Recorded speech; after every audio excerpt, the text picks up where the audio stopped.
ফিরাউন 450 বছর রাজত্ব করেছে, মাগার শেষ পর্যন্ত টিকতে পারে না। পেরেছে? আমেরিকার president George W Bush lakh lakh মুসলমানকে হত্যা করেছে। সেই জর্জ ডব্লিউ বুশ কিন্তু জুতার বাড়িও খেয়েছে। ঠিক কেনা বলেন? খেয়েছে কি খেয়েছে না? আপনাদেরকে যেটা বুঝানোর আমার উদ্দেশ্য ছিল যে পৃথিবীর মানুষগুলো যতই সম্পদশালী হোক, যতই ক্ষমতাধর হোক, যতই প্রতাপশালী হোক, আল্লাহ বলে তোরা সব ফকির, আমি আল্লাহ ধনী। এবার তার হাবিবকে ডাক দিয়ে বলে, হাবিব আপনি কার বাড়িতে আসছেন জানেন? আপনি আপনার বন্ধুর বাড়িতে আসছেন, আর আপনার বন্ধু হলো ধনী, পৃথিবীতে যা আছে সব হলো ফকির। এই রোম পারস্যের বাদশা হিরাক্লিয়াস টিলিয়াস সব ফকির। ঠিক কিনা বলেন? আমি সিনিয়র বাদশা নাজ্জাশী ফকির, আমি আল্লাহ ধনী। সুবহানাল্লাহ। এবার দোস্ত আমার বাড়িতে আসছেন, বলেন আপনি আমার কাছে কি চান? দোস্তরা, যুবকরা, তোমাদের হাতে ধরি, কথাটা একটু ভালো করে খেয়াল করো যে আল্লাহ নবী আমাদের কেমন ভালোবাসা বাসছে। আল্লাহ যে কোরআনে বলছে, তোমাদের মধ্য থেকে আমি তোমাদের জন্য এমন একজন নবী পাঠিয়েছি যেই নবী কিনা তার জীবনের চেয়েও তোমাদেরকে ভালোবাসে। সুবহানাল্লাহ বলেন। কিভাবে ভালোবাসাটা নবী আমাদের বাসে দেখেন।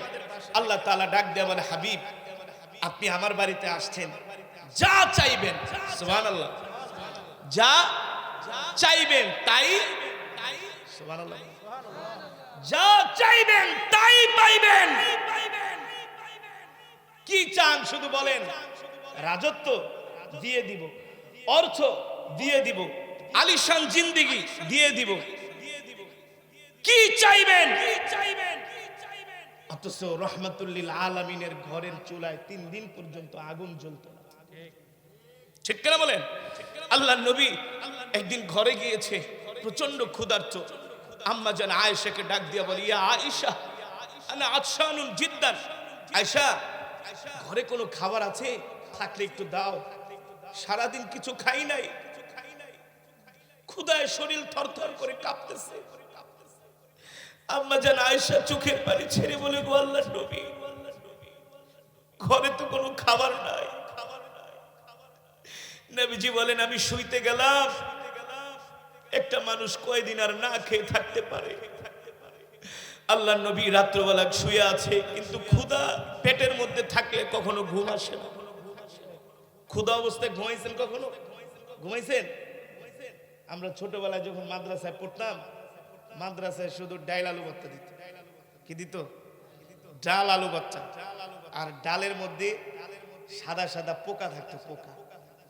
ডালেও পোকা, ভাতেও পোকা। এখন তো অনেক আধুনিক হয়েছে, আরো সে 20 বছর আগের কথা বলছি। তো বাসা থেকে মাঝে মাঝে আমার মা গোস্ত রান্না করে করে দিয়ে যেত। এটা যে কদিন খেতে পারতাম খাইতাম। ওই তরকারি শেষ, ডাল আলু ভর্তা দিয়ে ভাত খাইতাম না, এই বিস্কিট খাইতাম, ছোট মানুষ রুটি খাইতাম।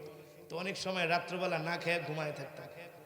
তো দেখতাম যে রাত 1টা 2টা বাজলে আর ঘুম আসে না।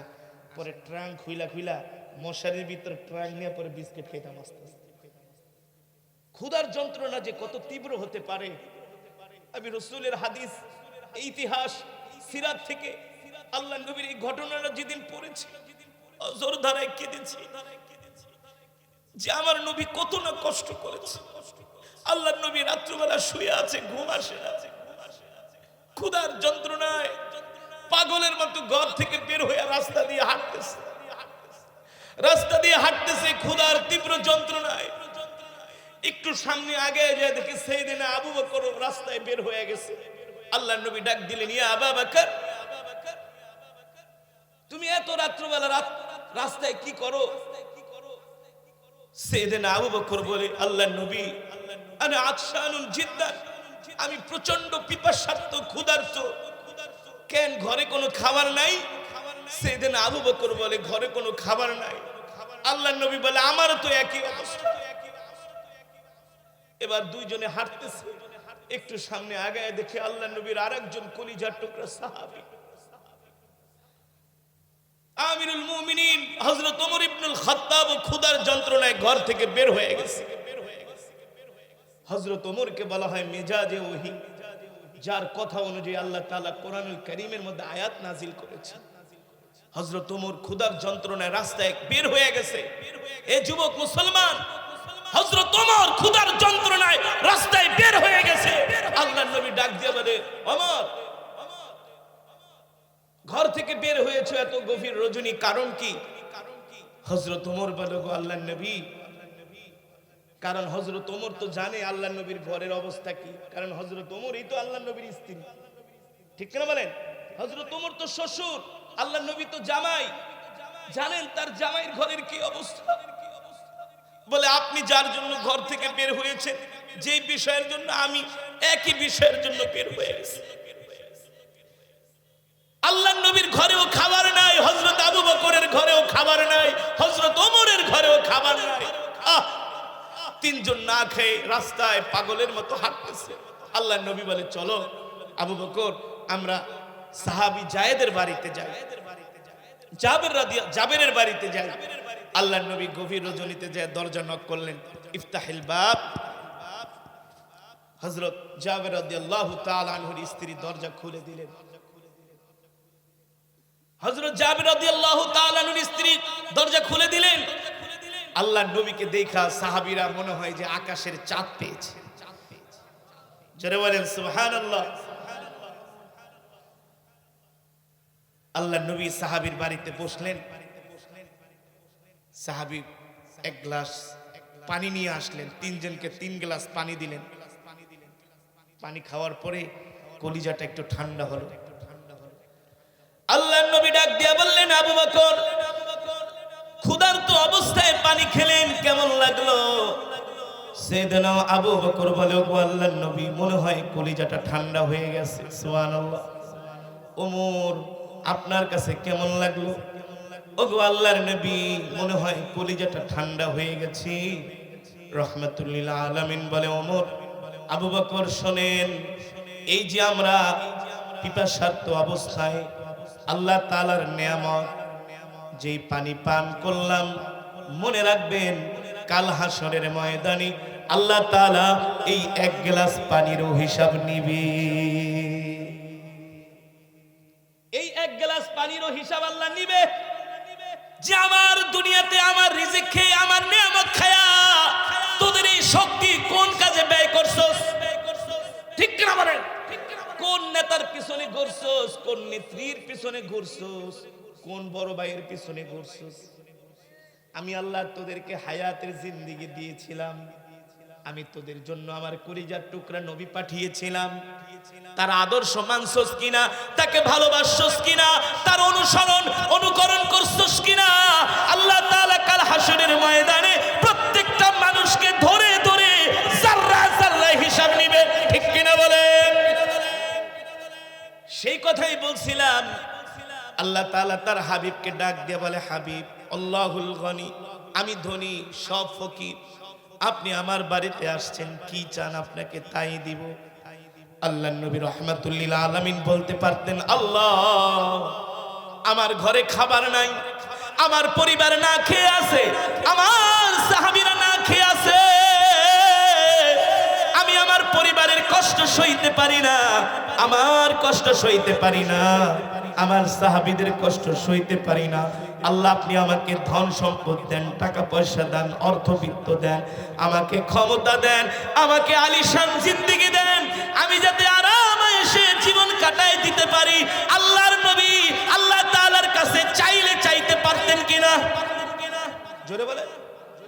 দেখবেন মাঝে মাঝে নায়িকা গায়িকারা এক একটার ক্যান্সার হয়, পরে পত্রিকায় বিজ্ঞপ্তি দেয়, মাননীয় প্রধানমন্ত্রীর দৃষ্টি আকর্ষণ করছে, আমার চিকিৎসার জন্য আমাকে সাহায্য করবেন। কারণ সে কোনো চেয়ারম্যানের কাছে চায় না, মেম্বারের কাছে চায় না, এমপির কাছেও চায় না, জানে মেম্বার ছোট দিলে আর কত দিব, 5,000 10,000, চেয়ারম্যান আর কত দিব, 20-50,000, এমপি আর কত দিব, সর্বোচ্চ 1 লাখ, নাকি? কিন্তু প্রধানমন্ত্রী যত বড় তার দানও, কথা বলে না, বুঝেন নাই? প্রধানমন্ত্রী যত বড় তার দানও তত বড়। দেখা গেল নায়িকা গায়িকারা ক্যান্সার হয়, হাড় নষ্ট হয়ে যায়, বাল্ব নষ্ট হয়ে যায়। কারণ কি? ওরা তো জীবনে শুধু গুনাহ করে, নাফরমানি করে, মদ খায়, ঠিক না, গাঁজা খায়, নেশা করে, জিনার মধ্যে সব সময় ডুবে থাকে। এই যুবক একটা কথা মনে রাখবা দোস্ত, যারা বেশি বেশি গুনাহ করবে, জিনা করবে, তারা অল্প বয়সে মারা যাবে, অল্প বয়সে মারা যাবে। যে যুবকরা বেশি বেশি জিনা করবে, জিনা জিনা জিনা জিনা, এই চোখ দিয়া তুমি যত বেশি বেগানা মহিলাদেরকে দেখবা, হিন্দি নায়িকা, বাংলা নায়িকা, ইংলিশ নায়িকা, তাদের অর্ধনগ্ন ছবি, যাকে বলা হয় পর্নোগ্রাফি, তুমি যদি তোমার আল্লাহর দেওয়া চোখ দিয়া দেখো, তুমি যদি ওই সমস্ত হাতের জিনায়, চোখের জিনায়, নজরের জিনায়, খাহেসাতের জিনায় তুমি যদি জড়িয়ে যাও, তাহলে মনে করবা তুমি অল্প বয়সে মারা যাবা। কোন জিনাকারী বেশি দিন হায়াত পায় না। কতটা ভালো করে অ্যানালাইসিস করে দেখবেন, সমাজের ভিতরে যে লোকটা সবচেয়ে বেশি হারাম কাজ করে, ওই হায়াত বেশি দিন পায় না। দেখবেন 40-এর পরেই শেষ, 50-এর পরেই প্যাকেট, পরে মানুষ খায়। এমন জুয়ান জাওয়ান মানুষটা হঠাৎ করে মারা গেল, পরে ব্যানার ছাপায় অকাল মৃত্যু। হ্যাঁ, তার অকাল মৃত্যুতে আমরা গভীরভাবে শোকাহত। তোমাদের এই সমস্ত শোকাহততে কিছুই আসে যায় না, ঠিক কিনা বলেন? যুবক, এই কথাটা কেন বললাম? আল্লাহ তাআলা আমাদের কাছ থেকে হিসাব নিবে যে আমরা আল্লাহর নবীকে কতটুকু ভালোবাসছি, আমরা তার অনুসরণ অনুকরণ করছি কিনা, ঠিক কিনা বলেন? কারণ আমরা তো বিশ্ব নবীর শিষ্য, আমরা তো বিশ্ব নবীর কর্মী, আমরা তো বিশ্ব নবীর উম্মত। আমাদের নেতা কি? আমাদের নেতা কোনো সল্টু বল্টু নান্টু পন্টু হতে পারে না। আমাদের নেতা হলেন বিশ্ব নবী জনাবে মুহাম্মদুর রাসূলুল্লাহ সাল্লাল্লাহু আলাইহি ওয়াসাল্লাম, আমাদের নেতা, ঠিক কিনা বলেন? এবার আল্লাহ তাআলা ডাক দিয়ে বলে, হাবিব যা চান তাই দিব। আল্লাহ তাআলার কাছে আল্লাহর নবী নিজের জন্য কিছু চায় না, পরিবারের জন্য কিছু চায় না, কারো জন্য কিছু চায় না, কারো আপন জনের জন্য আল্লাহর নবী কিছু চায় না। আল্লাহ তাআলা ডাক দিয়ে বলে, হাবিব আমার বাড়িতে আসলেন, কেন চান না? চান, আমি তো আপনাকে দেওয়ার জন্যই ডাইকা আনছি, যা চাইবেন তাই দিব। বুখারীর বর্ণনায় আসছে, আল্লাহর নবী ডাক দিয়া বলেন, ইয়া রাব্বি লা আসআলুকা ফাতিমা, আমি আমার ফাতেমার জন্য কিছু চাই না। ইয়া রাব্বি লা আসআলুকা আম্মি আব্বাস, আমি আমার আব্বাসের জন্য কিছু চাই না। ইয়া রাব্বি লা আসআলুকা আয়েশা, আমি আমার আয়েশার জন্য কিছু চাই না। আল্লাহ তাআলা ডাক দিয়ে বলে, হাবিব তাহলে আপনি কি চান, কি চান, কি চান, কাদের জন্য চান আপনি আমার কাছে বলেন। আল্লাহর নবী ডাক দিয়া বলে, আল্লাহ আমি আপনার কাছে আমার ব্যক্তিগত কোনো কিছু চাইতে আসি নাই, নিজের জন্য চাইতে আসি নাই, পরিবারের জন্য চাইতে আসি নাই, আমি আমার নিকট আত্মীয় কারো জন্য কিছু চাইতে আসি নাই। রব ডাক দিয়া বলেন, তাহলে কাদের জন্য চাইতে আসছেন, কি চাইতে আসছেন বলেন। আল্লাহ নবী ডাক দিয়া বলে, আসআলুকা উম্মতি, আসআলুকা উম্মতি, আসআলুকা উম্মতি, আমি আমার উম্মতের জন্য চাইতে এসেছি। শুধু আমি আমার উম্মতের জন্য চাইতে এসেছি। উম্মতের জন্য কি চান বলেন, তাই দেওয়া হবে। আল্লাহ নবী ডাক দেয়া বলে, আল্লাহ আমি আপনার কাছে চাই আমার একটা উম্মতকেও হাসরের ময়দানে আমার অনুমতি ছাড়া জাহান্নামের আগুনে ফেলতে পারবেন না। জোরে বলেন সুবহানাল্লাহ। তার মধ্যে আমরা আছি কি আছি না? আছি কি আছি না? আল্লাহু আকবার। আল্লাহর নবী ডাক দিয়া বলে, আল্লাহ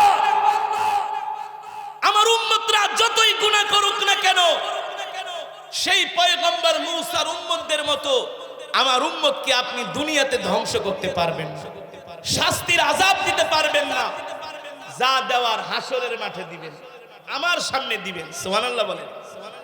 মুফাসসিরিন কেরাম বলে, আল্লাহর নবী যখন এই কথাগুলো বলছিলেন, আল্লাহ তাআলা তার হাবিবের চেহারার দিকে তাকায় আছে। আল্লাহ তাআলা বুঝতে পারলেন এখনো নবী সন্তুষ্ট হয় নাই। রব্বুল আলামিন ডাক দিয়ে বলে, হাবিব আমি এমন এক হাসরের ময়দান কায়েম করব ইয়াউমা ইয়াকুমুর রূহু ওয়াল মালাইকাতু সাফফান লা ইয়াতাকাল্লামুনা ইল্লা মান আযিনা লাহুর রহমানু ওয়া ক্বালা সাওয়াবা। সেই দিন সমস্ত মানুষগুলো হাসরের ময়দানে দাঁড়িয়ে দাঁড়িয়ে ইয়া নাফসি বলবে। শুধু সমস্ত মানুষ না, সমস্ত পয়গম্বরের উম্মত না, এমনকি পয়গম্বররা পর্যন্ত নিজেকে নিয়ে ব্যস্ত হয়ে যাবে।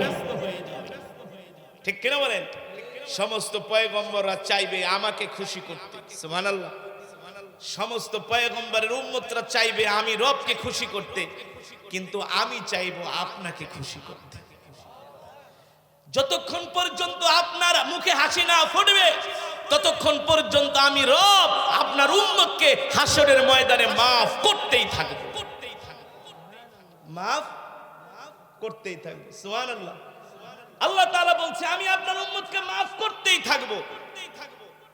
বুখারীর বর্ণনায় আসছে আল্লাহর নবী হাসরের ময়দানে যখন সমস্ত হাসরবাসীরা ইয়া নাফসি বলবে, সমস্ত পয়গম্বররা যখন ইয়া নাফসি বলবে, আল্লাহর নবী হাসরের ময়দানে সিজদা দিয়া কান্না করবে আর বলবে ইয়া উম্মতি ইয়া উম্মতি ইয়া উম্মতি। আল্লাহ তাআলা জিবরাইলকে ডাক দিয়া বলবে, জিবরাইল তাড়াতাড়ি করে জমিনে যাও, আমার হাবিব উম্মতি উম্মতি বলে পাগলের মতো কান্না করতেছে। আমার হাবিবের কান্নার আওয়াজ আরশে আজিম পর্যন্ত পৌঁছে গেছে। আমি রব আমার হাবিবের কান্নার আওয়াজ সহ্য করতে পারি না। আমার হাবিবকে সিজদা উঠাইতে বলো।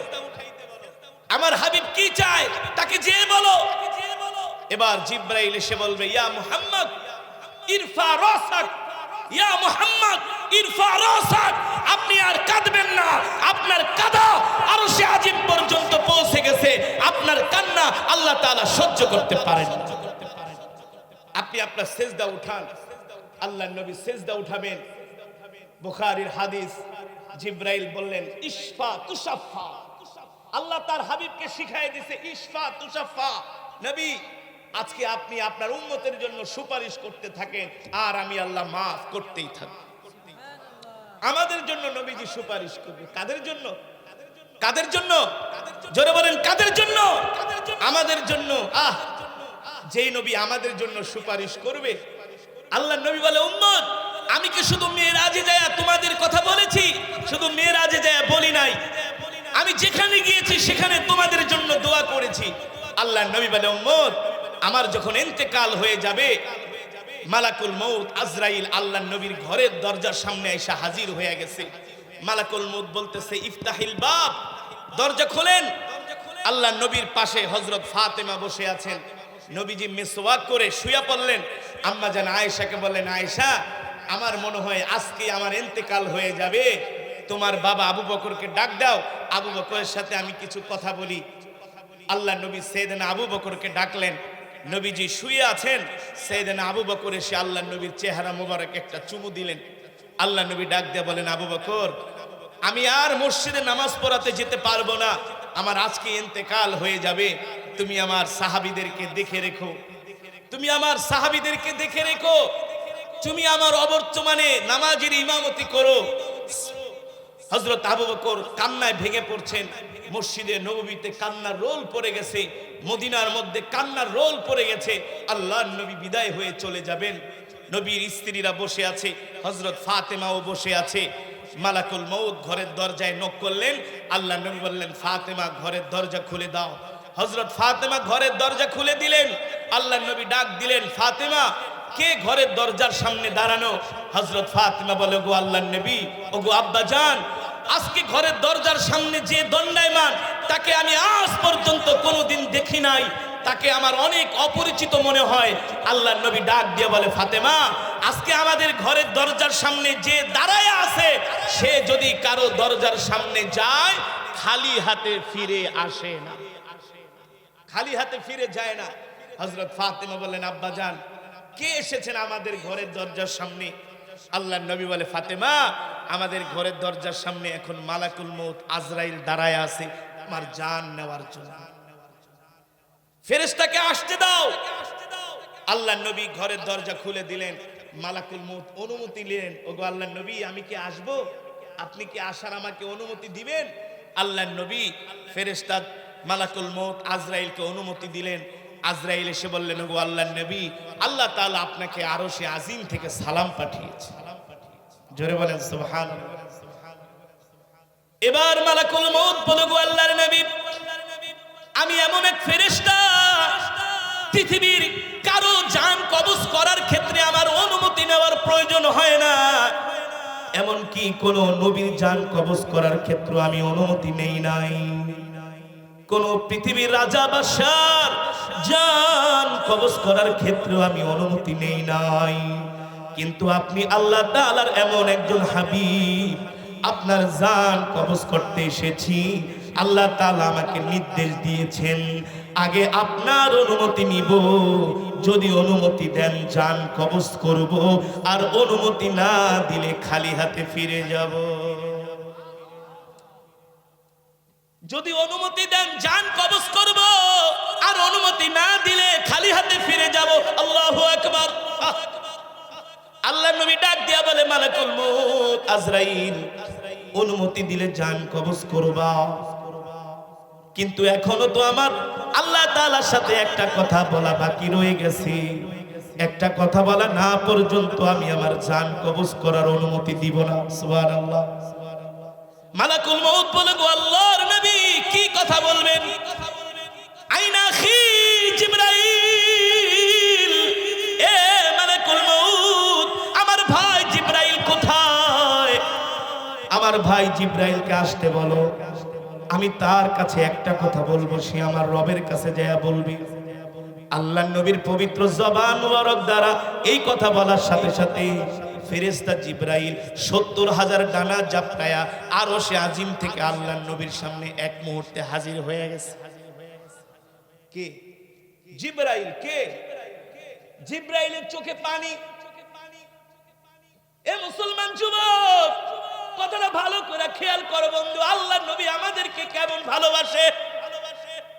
এই কথাগুলো তোমাদেরকে বলে যাই, নইলে কাল হাসরের ময়দানে বলবো, আল্লাহর নবী, আমরা তো পড়ালেখা করি নাই, আমরা তো আরবি পড়ি নাই, আমরা তো স্কুল কলেজে পড়ছি, আপনাকে যে এত ভালোবাসতে হবে কোনোদিন জানি নাই, বুঝি নাই, আলেমরাও আমাদেরকে বলে নাই, আমাদের দোষ দিবা। এই কারণে বইলা যাই, হযরত জিবরাইলের চোখে পানি, আল্লাহর নবীর চোখেও পানি। আল্লাহ নবী ডাক দিয়া বলে, লিমা তাবকি ইয়া আখি জিবরাইল, ও ভাই জিবরাইল। সুন্দর আগামী দিনের প্রত্যাশা, হযরত ইসলামিক মিডিয়া। এভাবে চলতে পারে না, চলতে দেওয়া যায় না, ঠিক না? এই কারণে পৃথিবীর কাফের মুশরিকরা মাঝে মাঝে আমার নবীর ব্যঙ্গাত্মক কার্টুন ছাপায়, ঠিক না? যেমন ছাপিয়েছিল ফ্রান্সের প্রেসিডেন্ট ইমানুয়েল ম্যাক্রোর সরাসরি ইশারা ইঙ্গিতে সারা পৃথিবীর মুসলিম উম্মতে মুহাম্মাদি গর্জে উঠেছিল, ঠিক কিনা বলেন? ইরাকে আমেরিকার দূতাবাসে, ফ্রান্সের দূতাবাসে আগুন ধরিয়ে দেওয়া হয়েছিল, ঠিক কিনা বলেন? পাকিস্তানে ফ্রান্সের দূতাবাসে সেই ফ্রান্সের লোকদেরকে, অ্যাম্বাসেডারের লোকদেরকে তারা হত্যা করেছিল। সেই আলজেরিয়াতে, মরক্কোতে, চেচনিয়াতে, এমনকি রাশিয়ার রাজধানী মস্কোতে মুসলমান এমন ভাবে গর্জে উঠেছিল। ইমানুয়েল ম্যাক্রো ভালো করে টের পেয়েছে যে মুসলমান তার নবীকে এত ভালোবাসে, সব বিষয়ে স্যাক্রিফাইস করতে পারে। তার নবীর পক্ষে, তার নবীর বিরুদ্ধে যদি কেউ অবস্থান নেয়, সেটা মুসলমান বরদাস্ত করতে পারে না। এটার নামই হলো ঈমান, ঠিক কিনা বলেন? এই নবীর ভালোবাসা যতদিন আমাদের দিলে থাকবে, ততদিন পর্যন্ত আমরা পৃথিবীতে বেঁচে থাকতে পারবো, আত্মমর্যাদা নিয়ে বাঁচতে পারবো। নবীর ভালোবাসাও থাকবে না, কাফের মুশরিকরা আমাদেরকে পাখির মতো গুলি করে মেরে ফেলবে। এখনো নবীর ভালোবাসা আমাদের দিলের মধ্যে আছে বিদায় আমাদের ঈমান আছে। কি আছে? ঈমান আছে, ঠিক কিনা বলেন? এবার আসেন মুসলমান, আল্লাহর নবী কি আমাদেরকে কেমন ভালোবাসে, আমরা নবীকে কেমন ভালোবাসি। আল্লাহর নবী তার হাদিস শরীফের মধ্যে বলছেন, ও উম্মত, আমি তোমাদেরকে কেমন ভালোবাসি। আমি আমার পরিবারের চেয়েও তোমাদেরকে ভালোবাসি, আমার নিজের চেয়েও ভালোবাসি, আমার সন্তানের চেয়েও ভালোবাসি। আমি যেখানেই গিয়েছি সেখানেই উম্মতের জন্য দোয়া করেছি। সুবহানাল্লাহ বলেন।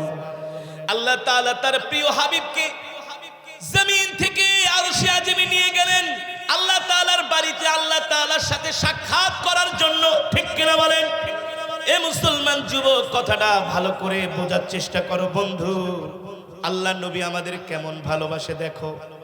আল্লাহ তাআলা তার হাবিবকে নিয়ে গেলেন উর্দু গগনে, সেখানে কেউ নাই। ফেরেশতা জিবরাইল সিদরাতুল মুনতাহা পর্যন্ত গিয়েছে। আসমানের ফেরেশতারা বলে, জিবরাইল সামনে আর যাওয়ার আপনার অনুমতি নাই, একমাত্র আল্লাহর নবী সামনে যেতে পারবে আল্লাহ তাআলার সাথে সাক্ষাতের জন্য। সুবহানাল্লাহ। তার মানে আল্লাহ তাআলা তার হাবিবকে কতটা ভালোবাসে। ঠিক কিনা বলেন? আল্লাহ তাআলা তার হাবিবকে দাওয়াত দিয়ে নিয়ে গেছে। হাবিব, আজকে আপনার সাথে আমার সাথে মনের কথাগুলো শেয়ার হবে। আপনি আমার কাছে আপনার দুঃখের কথাগুলো বলবেন, পৃথিবীর কেউ শুনবে না। ঠিক কিনা বলেন? আল্লাহ তাআলা তার হাবিবকে নিয়ে গেলেন তার বাড়িতে দাওয়াত দিয়ে। হাদিস শরীফের মধ্যে এসেছে, আল্লাহ নবী আল্লাহ তাআলার সামনে বসলেন। কোরআনুল কারীমে 26 পারায় সূরাত মুহাম্মাদের ভিতরে আল্লাহ বলছেন, আল্লাহুল গনি ওয়া আনতুমুল ফুকারা। হে আমার হাবিব, আপনি আজকে কার বাড়িতে আসছেন জানেন? আপনি এমন এক রবের বাড়িতে আসছেন, আপনার এমন এক বন্ধুর বাড়িতে আসছেন, যেই বন্ধু কিনা হলো পৃথিবীর সব কিছুর চাইতে ধনী, আর পৃথিবীতে যা আছে সব হলো ফকির। ঠিক কিনা বলেন? আমার আল্লাহ ধনী, আর যা আছে পৃথিবীতে যত হাজার হাজার বিলিয়ন বিলিয়ন ট্রিলিয়ন ট্রিলিয়নের মালিক বলেন না কেন, সব হলো ফকির। আমেরিকার প্রেসিডেন্ট ফকির, কথা বল। ইমানুয়েল ম্যাক্রো ফকির, মোদি ফকির, আমাদের প্রধানমন্ত্রীও ফকির, সব ফকির। ধনীকে জোরে বলে আমার কথা। আমার রব বলছেন, আল্লাহুল গনি ওয়া আনতুমুল, সব ফকির, আমি আল্লাহ ধনী। সুবহানাল্লাহ। পৃথিবীর সব রাজা বাদশাদের ক্ষমতা একদিন শেষ হয়ে যাবে। কেউ 5, 10, 15, 20, 50, 100 বছর। ফেরাউন তো 400 বছর ছিল, কিন্তু শেষ পর্যন্ত থাকতে পেরেছে? জোরে বলুন, পেরেছে? পারে নাই। ফেরাউন কেমন প্রতাপশালী রাজা ছিল, এটা আপনি বাংলাদেশের দেখে বুঝবেন না, তার ইতিহাস পড়ে। যদি তার রাজপ্রাসাদে যান আপনি বুঝবেন যে ফেরাউন কেমন ক্ষমতাধর রাজা ছিল। আমি যখন মিশরে পড়তাম, কায়রো থেকে প্রায় 2500 কিলোমিটার দূরে ফেরাউনের রাজপ্রাসাদ দেখতে গিয়েছিলাম। যাওয়ার পরে আর রাজপ্রাসাদ দেখা চিন্তা করলাম যে হারামজাদাই আসলেই তো খুব বুদ্ধিমান ছিল, আসলেই তো 450 বছর ক্ষমতায় থাকার মতো শয়তান ছিল। ঠিক কিনা বলেন? আল্লাহ তাআলা এই ফেরাউনের আসল নাম কিন্তু ফেরাউন না, ফেরাউনের আসল নাম হলো রমসিস। কি নাম? কি নাম? রমসিস। কায়রোতে একটা জায়গা আছে রমসিস, সেখানে ফেরাউন তরমুজ বেচত। তরমুজে 2 নম্বরই করত। আপনারা আবার রাগ করেন না, সাতক্ষীরা কিন্তু অনেক তরমুজ হয়। আমি একবার আমি খুলনার দিকে এক ওয়াজে আসছিলাম, ওই এলাকায় প্রচুর তরমুজ হয়। তো ওই যে একটু বৃষ্টি না জানি কি গরম হওয়ার পরে খুব দাম বেড়ে গেছে। এখন এলাকার চেয়ারম্যান একটা, হুজুর একটু তরমুজ ব্যবসায়ীকে একটু ওয়াজ করে দেওয়া যায়। কি ওয়াজ? গরম বাড়ছে দেখা পার কেজি তরমুজে নাকি 100 টাকা বাড়ায় দিছে। পরে আমি বললাম, শোনেন, ফেরাউন ছিল তরমুজ বিক্রেতা, আজকে যে মাইপা মাইপা তরমুজ বেচেন এটা কিন্তু ফেরাউনের সিস্টেম। কার সিস্টেম? ফেরাউনের সিস্টেম। তো ফেরাউন ছিল তরমুজ বিক্রেতা, সেখান থেকে আল্লাহ ওরে বাদশা বানাইছে। কত বছর? 450 বছরে কোনোদিন ওর ঠান্ডা লাগেনি। আমরা মিশরে পড়তাম, অনেক ছেলে থাকতো মিশরে আমাদের সাথে। তো আমাদের ওই দেশের ওয়েদারের সাথে তো আমরা ম্যাচ হতে পারতাম না, মাঝে মাঝে ঠান্ডা লাগতো, জ্বর আসতো। তো মিশরিরা আমাদেরকে আইসা কইতো, তোরা বাঙালি, ওরা তো বাঙালি বোঝে না, হিন্দ হিন্দ বলে ভালো বোঝে, যে তোরা হিন্দ খালি অসুস্থ হয়ে যাচ্ছে। আমরা বলি অসুস্থ হওয়া তো আল্লাহর নিয়ামত। আল্লাহ যার উপর সন্তুষ্ট হয় তাকে আল্লাহ রোগ বালাই দেয়। আমরা তো অসুস্থ হই না, আমাদের তোরা তো ফেরাউনের জাত। ওরা হাসতো, ওরা হাসতো। এখনো মিশরের কিছু মানুষের মধ্যে ফেরাউনের স্বভাব আছে, একটা আসর তো থাকবেই, বুঝলেন? তো যেটা আমি বুঝাচ্ছিলাম